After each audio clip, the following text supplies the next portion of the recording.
this whole sex industry is actually a demand driven industry. It's not a supply driven industry. It's not that I am making craft and then I want to make it available to the world. The girls would actually rather be doing something else. They would rather be going to school. They would rather be becoming doctors, scientists, lawyers, anything else.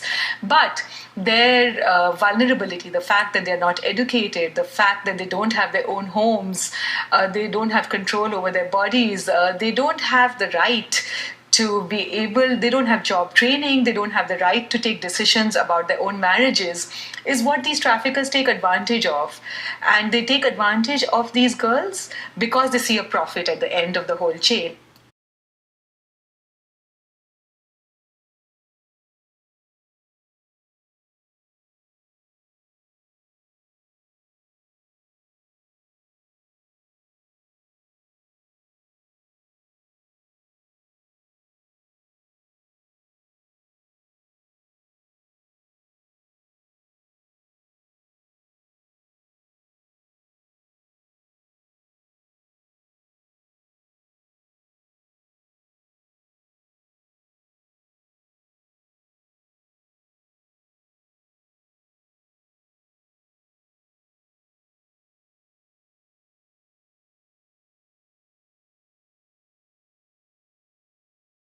Whatever we do, we have to remember the face of the weakest person we know.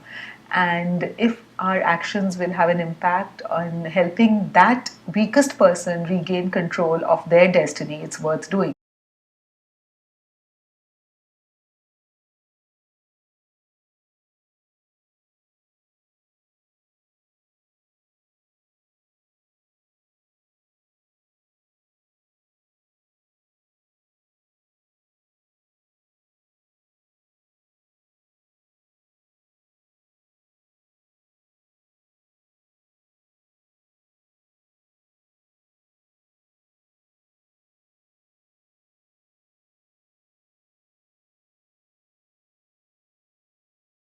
And I found there were girls who were prostituted in every country. There were pimps who were preying upon girls who were unequal because not only were they female, but they were poor and they were very often people of color in America, black, Native American, in India, low caste, and on top of that, teenagers.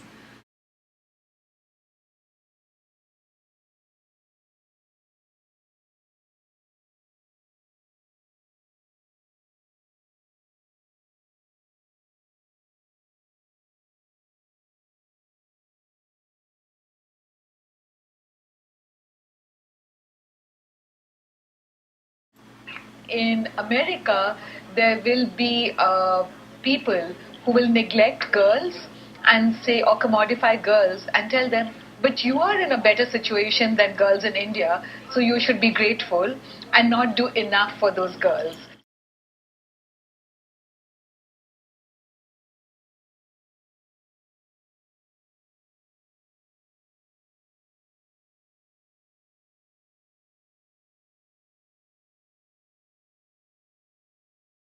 I truly believe that the last frontier we have is to tackle the inequality between boys and girls, men and women. And Maine is a part of it because here too there is inequality. Here too there is a demand to buy sex.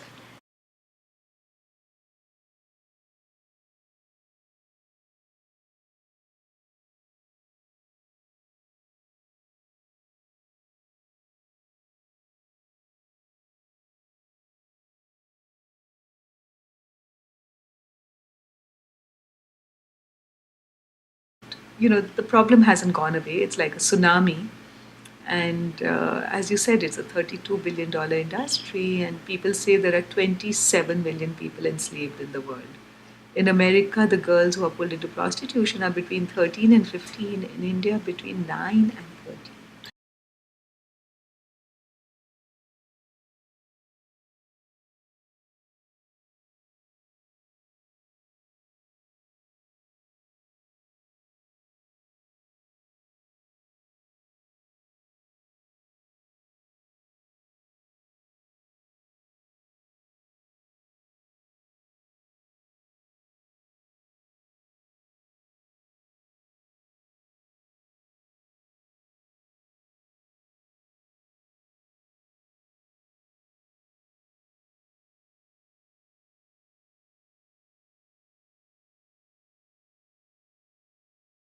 as I began to become more of a global voice on the issue, I began to find that there were women's rights organizations, there were sex industry representatives, there were even policymakers who began to challenge the fact that this was slavery.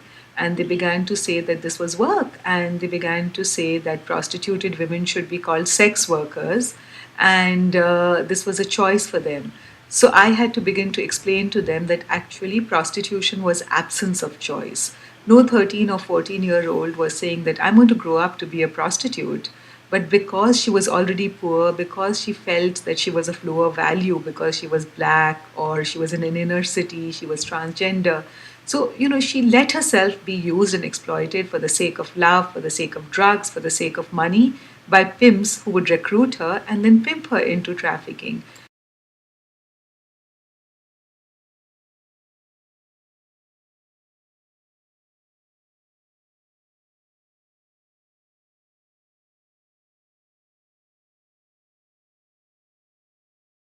Whatever we do, we have to remember the face of the weakest person we know.